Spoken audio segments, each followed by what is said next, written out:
Hello and welcome to Views on News. I am Jawad Hami. Malaysian Prime Minister Anwar Ibrahim is going to pay a 3-day official visit to Pakistan from 2nd to 4th of October on the invitation of Pakistan's Prime Minister Shehbaz Sharif, and he is going to be accompanied by a high-level delegation, including the ministers, deputy ministers and high-ranking officials. According to Pakistan's Foreign Office, Malaysian Prime Minister will hold meetings with Prime Minister Shehbaz Sharif, and the two sides will discuss a wide-ranging agenda to further strengthen Pakistan-Malaysia ties in diverse fields. Pakistan and Malaysia enjoy strong bilateral ties anchored in history, culture and faith. This visit provides an important opportunity to further strengthen Pakistan-Malaysia relations. In today's show, we are going to take a deeper look into this important bilateral relationship between Pakistan and Malaysia, especially in the context of this upcoming visit by the Malaysian Prime Minister. For that, we are honored to have been joined in the studio by Mr. Agha Ikrar Harun, Senior Analyst. Mr. Harun, thank you very much for your time, for being with us on the show tonight. Really appreciate that. Also in the studio, we are honored to have been joined by Ms. Naela Chohan, former Ambassador, also Special Secretary Foreign Affairs, Ministry of Foreign Affairs here in Pakistan. Ms. Naela, thank you very much for your time, also for being with us on the show tonight. Really appreciate that. Let me begin the discussion with you, Mr. Harun. And let's start from the very basics. Since the inception of this bilateral relationship between Pakistan and Malaysia in 1957, what has been the major foundation of this particular relationship over these years? How this bilateral relationship has evolved? Thank you so much. The Hami, actually things are changing and perspectives are changing world over. What kind of relation we had with any other country was in 50s or 60s or 70s is altogether different what now we have to have with that particular country. Malaysia and Pakistan had been known for the relationship as the two brotherly Muslim countries, blah, blah, blah. But things are changing. I mean, Indo-Pacific is changing. And I believe that Pakistan should look far ahead in Indo-Pacific, I mean the Far East also. Because Pakistan being a strategic partner and very close ally of China has very high stakes in Indo-Pacific. Because you can say the anti-China elements are trying to block China over there, and China is planning and already you can say is successful to plan a passage in a safe, I mean you can say in the face of CPAC. But there are countries like Malaysia, Indonesia, Japan, they are very important. Forget I'm talking above than this religious background. So relationship and bilateral trade must grow between Pakistan and all other Indo-Pacific countries, particularly in Far East. And you know, this is a Malaysian Prime Minister is coming up. I mean, this would be after a long time there could be a interaction with Pakistan and Malaysia, particularly at the level of the, you can say, chief executive level. But our, I was, before coming to you, I was looking at on the statement of bilateral trade. It's very less. Rather, it's imbalance. I mean, Pakistan buy more things from Malaysia than the Malaysia does from Pakistan. So these are the very important factor. And one thing I would like to mention over here, Malaysia has a very great initiative that is called Malaysian Technical Cooperation. Pakistan had been taking advantage of that in past, but according to my understanding, and I have seen the documents also, at least for the last 10 years we are not sending experts to there, or we are not collaborating with Malaysia for this particular this technical cooperation. Two very important points that you've just highlighted, talking specifically about the bilateral trade, the kind of strong bond Pakistan and Malaysia do have, but the kind of volume in terms of trade, that doesn't actually show that very strength of the relationship. And also that Malaysian technological cooperation program, the kind of training and the guidance which was being imparted to the people from Pakistan. What needs to be done on those particular two fronts? What is required in order to enhance that trade volume between the two countries. In a recent event, the deputy head of the Malaysian mission here in Pakistan talked about that also, that stands around $1.78 billion right now. I'll come back to you to take your deeper understanding regarding what could be done on that front. Ms. Naela, when we talk about the very foundation of this bilateral relationship, we'll be looking at, everybody is anticipating this high-level visit by the Malaysian Prime Minister to Pakistan, 3-day official visit. Of course, he is going to engage in a very high-level meetings here in Pakistan. A wide-ranging agenda is going to come under discussion between both the sides. Historically talking about, since the inception of this bilateral relationship, what has been the cornerstone of this particular relationship and how did it consolidate over the years? Well, Mr. Tahami, let me tell you, I have had the pleasure of serving in Malaysia. So I know Malaysia from inside. Pakistan was one of the first countries to establish diplomatic relations with Malaysia in 1957. And we have had very interesting relationship, very cordial. There have been ups and downs, particularly in 1965. But as you know, the Constitution of Malaysia was drafted by Justice Hamid, who was a Pakistani. And a lot of the rules and regulations have been made by Pakistanis.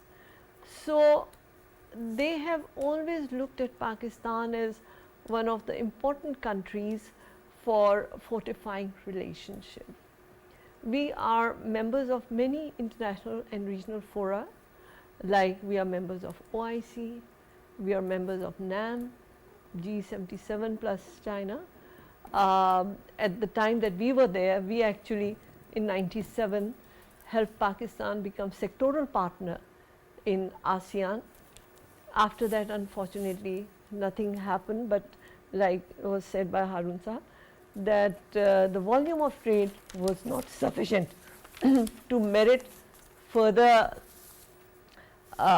enhancement of Pakistan's participation in ASEAN. We have to look at it carefully.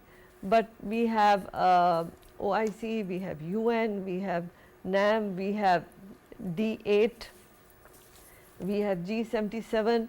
The various fora where we have same or similar perspective on international and regional issues.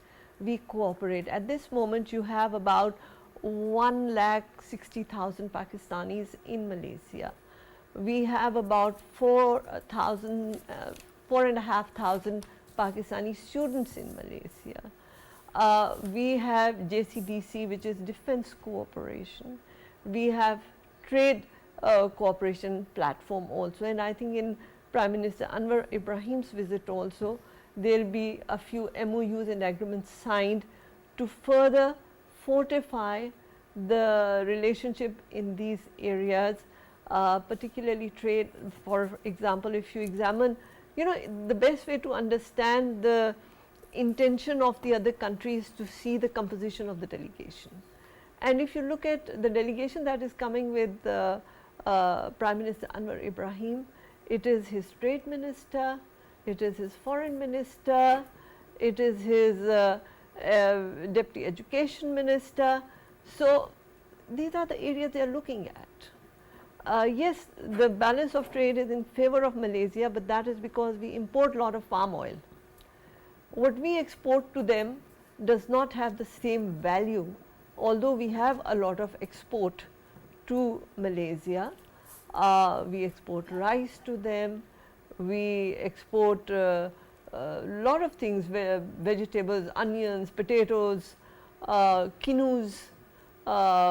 So there are many areas where we do export to them, and now you know that Proton has decided to establish manufacturing, you know, plant here. So yes, I think it's a very strong relationship. Very diverse bilateral relationship. Let's talk about that political front. As you already mentioned in your take, the drafting of the Malaysia's constitution as part of that Trade Commission, Justice Abdul Hamid of Pakistan. So what does that basically signify?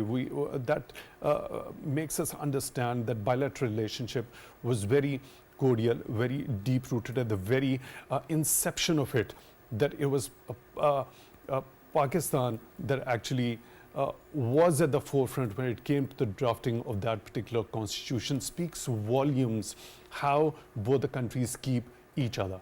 Could you shed more light on that? Very true.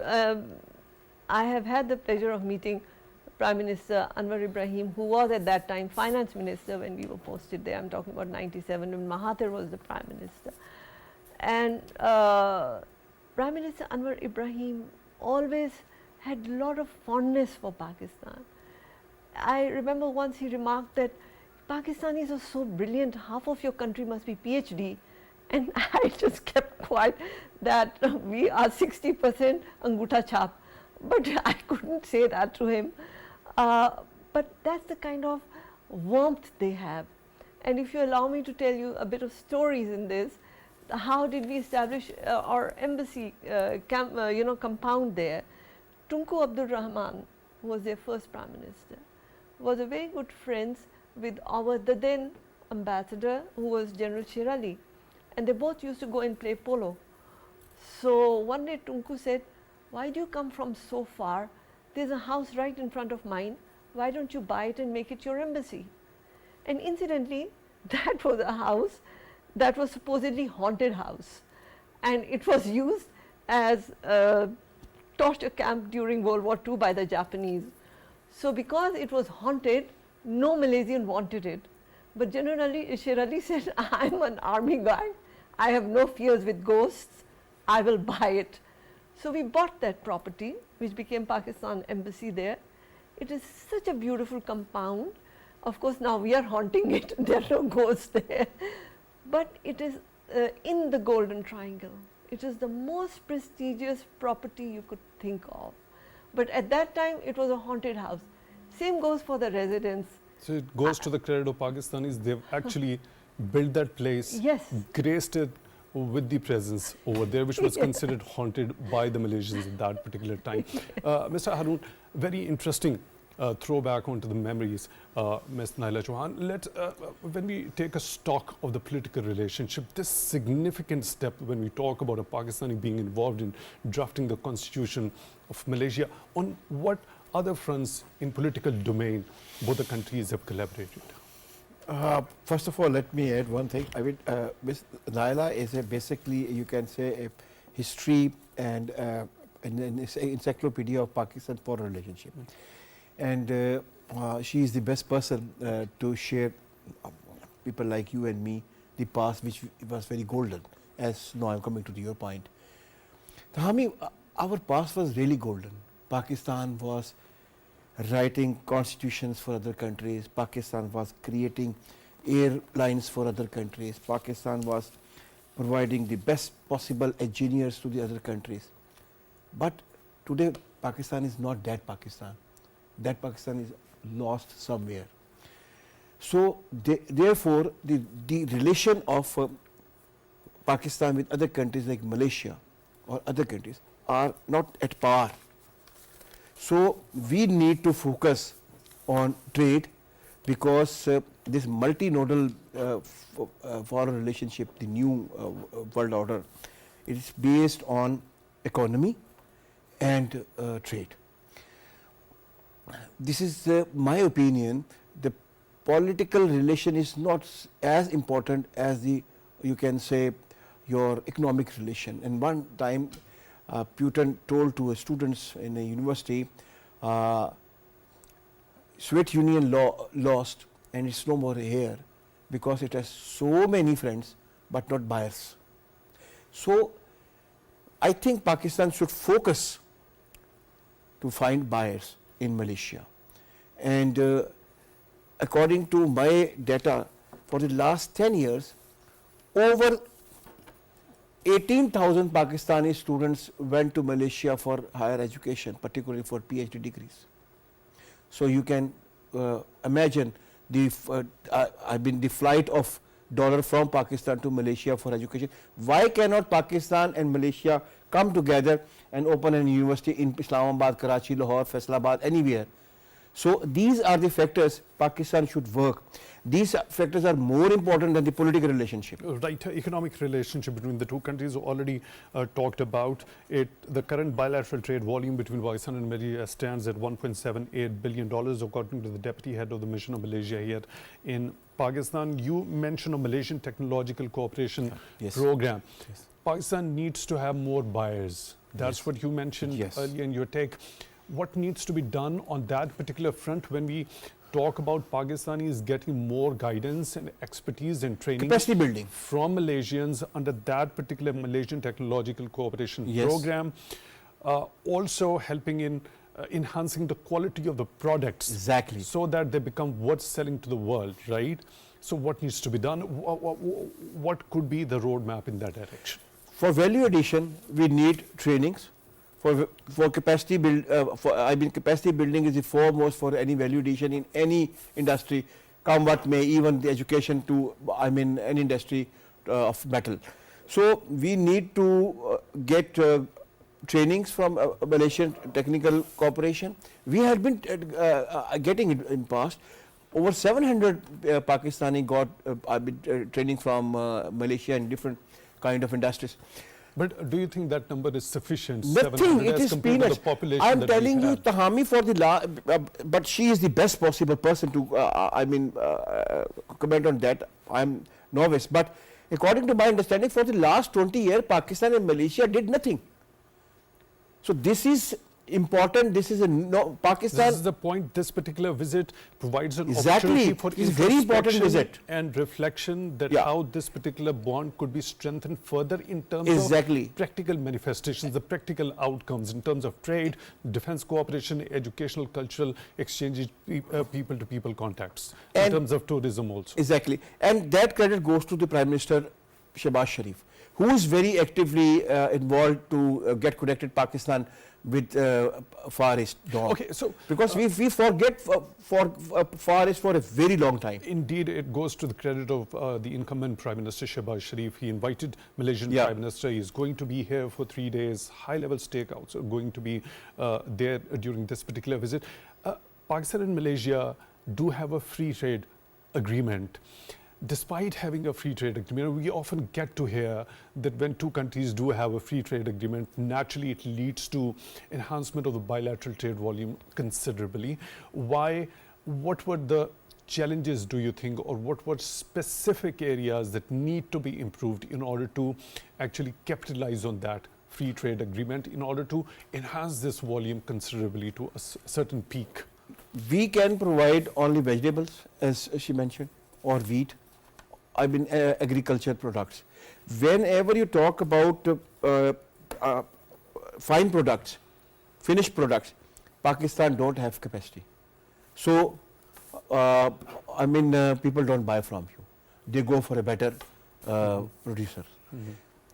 For any, enhancement of bilateral trade, Pakistan needs that particular training, what kind of quality is needed by Malaysian buyers.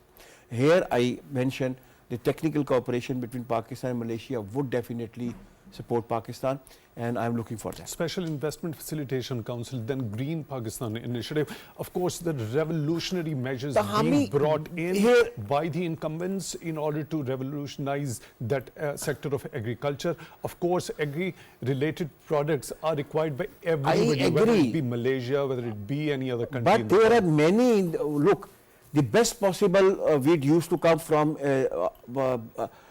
Ukraine and Russia. Why Pakistan focus only 5,000 year primitive products like agriculture, like wheat, like vegetable, like fruit? Why don't we go for other products which are related with the technology? Pakistan usually sell, which is the primitive, 1,000 years old. Our farmers are producing with minimum support from the government. Huge potential And when it comes to technology in terms Exactly. of information technology. Yes. As the world stands at the cusp of the fourth industrial revolution, the trained and the skillful workforce. Tahami, last point I want to say. In 1970s, Pakistan used to sell these fans, pedestal fans and ceiling fans to Malaysia. We had a lucrative industry working Yes. in Pakistan. So just imagine, but our which is called lathing, our lathing is stands still there where it was in 70s. We couldn't, go for a change in technology or innovations, and meaning by the capacity building and you can say value addition.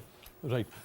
Ms. Naela, this particular technological cooperation program under which 700 people have been imparted training from Pakistan, the guidance coming from the expertise from Malaysia, what needs to be done? Do you think this number, 700 people under that particular program, cooperation program, is sufficient?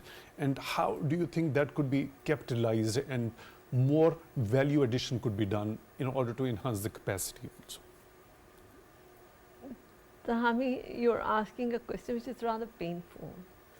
You see, we don't, whether it's Malaysia or any other country in the world, if you don't put your house in order, there is no magic wand which is going to work for you.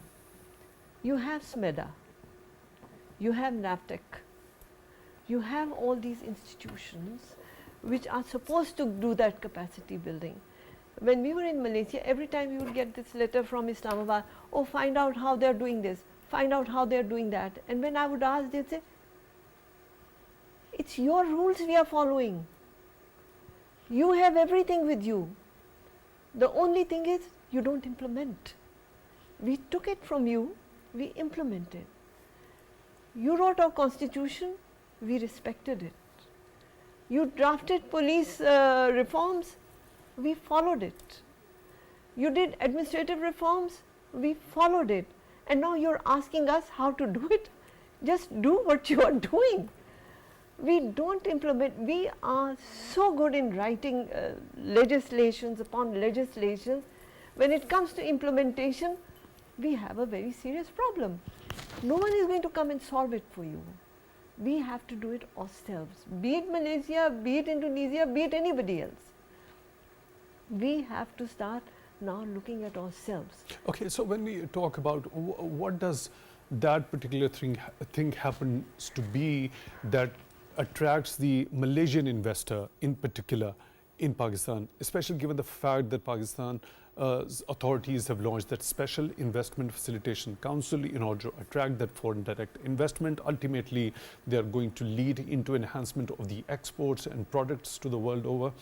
How, which areas, specific areas, do you think Malaysians are more keen and interested in? Dekhiye, we keep on reinventing the wheel. Forgive me for saying this. Malaysia is interested in cooperation with Pakistan. They think you're very smart people. For example, medicine. They want scholarship in your medicine. They need good doctors, and you have the best medical schools in South Asia. But we don't respect our own institutions. You have the best engineering institutions. They want to take that scholarship from you. They want to learn from you.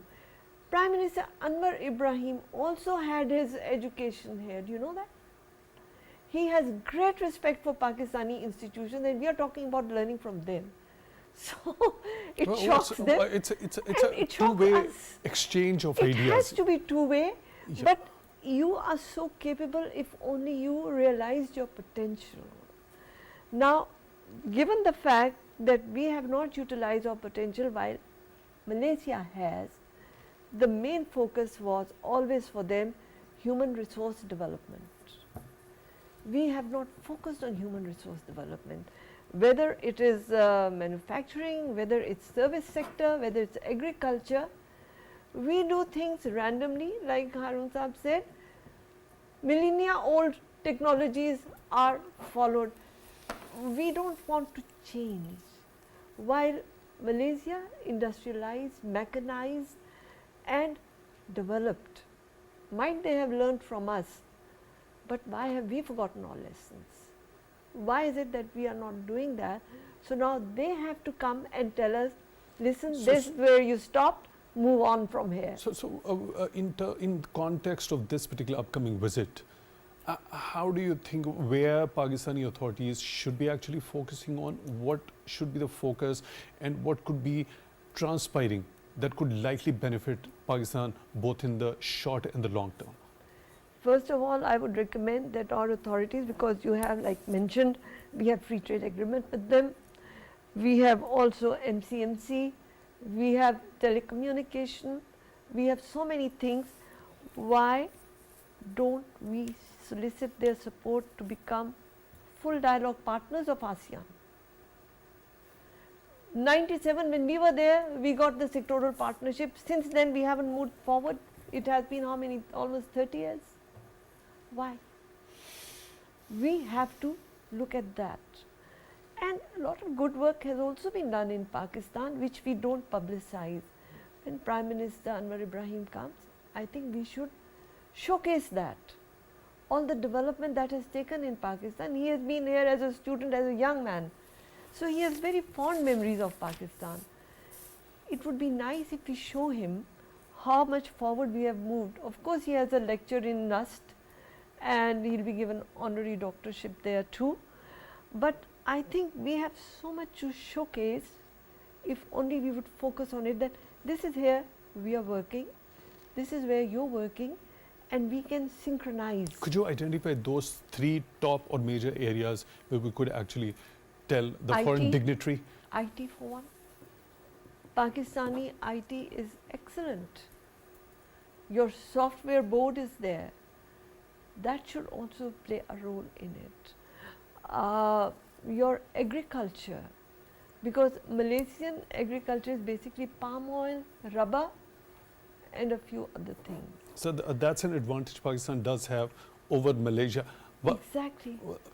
But Mr. Haroon tends to disagree why Pakistan would sell only vegetables to the Malaysians. Okay, the even third if you area, sell please. a vegetable, I'll tell you a joke. I'm sorry, I'm being a bit facetious, but we were introducing the potato and onion sellers because our problem is that we get bumper crop once in a year and we say, oh, sell it, sell it.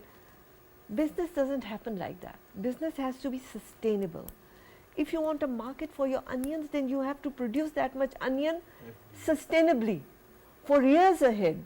It's not that this year you had a bumper crop, sell your onions.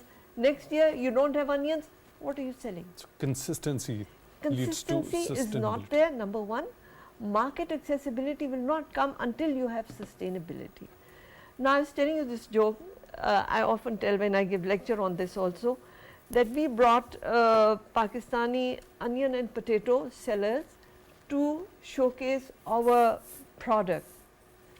When they went there, mostly Chinese are in business in Malaysia. So the Chinese Malaysian said, so you're producing potatoes? And they said, yes. They didn't know much English, that was also a problem. They said, please tell us the nutritional value of your potato. Now the guy who was to sell scratched his head, tossed his head and said, "Aloo te aloo hi hunda hai ji." How can you sell potatoes at that high-end market? It's not that. You see, if you sell organic, organic has great market in EU, in ASEAN, everywhere, but your farmer doesn't know the nutritional value, is not competitive in international market. It doesn't matter if you're selling potatoes or onions, but do you know the biology of that? Do you know what fertilizers were used? How organic it is? They have no information. So we need to get to have better marketing at that. Exactly. Marketing and branding. You lack branding, you lack marketing, and there SMEDA has to play its role. The Small and Medium Enterprise Development Authority has to work, has to stand up to the situation. They are not doing that. I am sorry, with due respect to SMEDA. There is so much to be done here. It doesn't matter, you are selling potatoes, good. But is your potato competitive? Do you know what is its skin nutrition value? How much calories does it have? What soil was used? What fertilizers were used? What climatic conditions were used? The poor guy didn't know. How do you get accessibility? Right.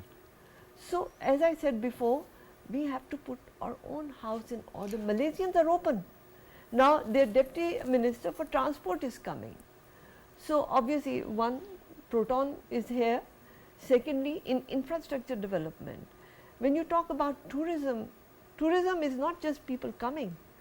tourism is a whole package of infrastructure. Do you have roads going to those areas where you want to say we are doing ecotourism, we have beautiful nature, but do you have infrastructure? Do you have protection for the tourists? Do you have security for the tourists? Do you have the right standard of hotels there? Do you have right services there? Water, electricity? You don't. So, if you want tourism development, you have to first bring these things in. And Malaysia has done a great job with it. We can learn from their experience, how they have made service stations. We have done that on motorway now, but there's so many places you need to do Point to well develop your infrastructure. Received. We are joined by another participant on the phone line, Mr. Talat Shabir, senior analyst. Mr. Shabir, thank you very much for your time, for being with us on the show tonight. Really appreciate that. How are you looking at this particular upcoming visit by the Malaysian Prime Minister to Pakistan? A 3-day official visit is going to have, of course, meeting with Prime Minister Shehbaz Sharif. A wide-ranging agenda between Pakistani and Malaysian authorities is going to come under discussion. What is the potential in the future when we talk about various aspects, specifically talking about trade between Malaysia and Pakistan? Thank you very much, Jawad, for having me on your show. I think this is a great opportunity for both Malaysia and Pakistan to strengthen our relationship for future. The 2 days visit that is starting from tomorrow. I think it will be focusing on a range of issues that both countries would wish to discuss. And of course, as you mentioned, trade, connectivity, IT, tourism, and many such areas are on the agenda which both officials of both countries will discuss during this visit. Now, there are two aspects of this visit. One aspect is that bilateral relationship that Pakistan and Malaysia enjoy for the last many decades, and this relationship is actually shared with faith and history. So there's a lot to discuss when we talk of bilateral relationship. There's a lot to discuss about both countries. Now, there's another aspect which is very important is that since Malaysia is ASEAN member and becoming chair of ASEAN next year, that is 2025. So Pakistan also has very recently connected to this regional integration arrangement, and we are looking at our relationship with ASEAN countries as a whole, and Malaysia is going to be a pivot, be playing a pivotal role in this. So there are the two different forms that we can take advantage of Malaysia as a country. Now, coming back to, I was listening to the honorable participants of your show, that we need to create, of course, we need to create an environment where we can attract investments in our country. We can convince businessmen from Malaysia to invest in our country, and we can also create opportunities for them to be able to, have access to what we have to offer them in the country. And of course, that is going to be mutually beneficial for both people of both the countries or business people of both the countries. I think during this visit, the relationship, since many business people are also accompanying the Prime Minister, and there are many thinking people are also coming. One such delegation we are also hosting in our Institute of Strategic Studies tomorrow. So we are discussing bilateral relationship with the think tanks of Malaysia. Some of the very senior think tank officials are also accompanying the Prime Minister. So the focus is going to be business between the two countries, people-to-people contact, culture, IT, and connectivity, and of course, think tank to think tank collaboration that we both countries look at during the visit. So I think from our perspective, this visit is going to be a great opportunity to connect with each other on a range of issues that Pakistan, it is must to engage Malaysia in order for having a greater cooperation by Malaysian Prime Minister and people of Malaysia. Right, Mr. Shabir, when we talk about connectivity in its simplest form, geographically we know that Pakistan and Malaysia lie quite at a distance. They are not geographically connected. In terms of connectivity, or what could be the possibilities on that particular front? In what forms the connectivity between Malaysia and Pakistan could be firstly achieved and enhanced, also vis-a-vis China-Pakistan economic corridor that happens to be exclusively a project of connectivity. We have seen Pakistani and Chinese leadership offering other countries to become part of that very visionary project also. So how do you look at that? How that particular connectivity, being Malaysia and Pakistan being geographically distant, could be achieved? The connectivity concept is a wide-ranging concept. It's not only that you are connected geographically to a country that you will have connectivity. For instance, the many Middle Eastern countries, we do not have geographical connectivity, but we still connect with them through people, through our other mediums. So I think, and another thing that is very important is regional connectivity. Whenever we talk about connectivity, it is regional connectivity. For example, ASEAN is a good arrangement of regional connectivity.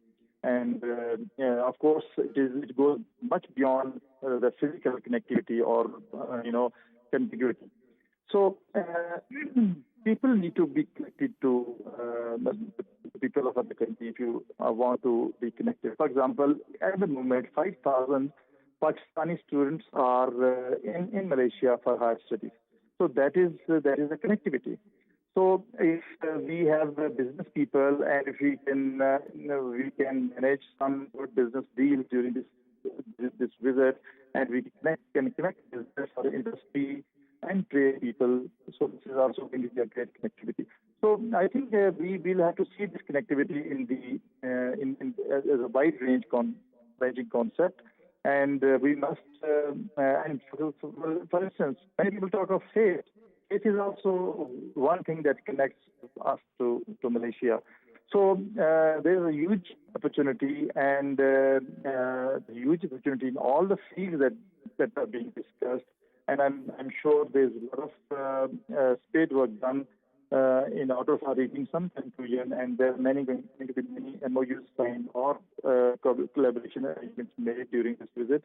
And of course, as I mentioned, that ASEAN Forum is very important forum where Pakistan and Malaysia can play a very pivotal role in order to connect the region.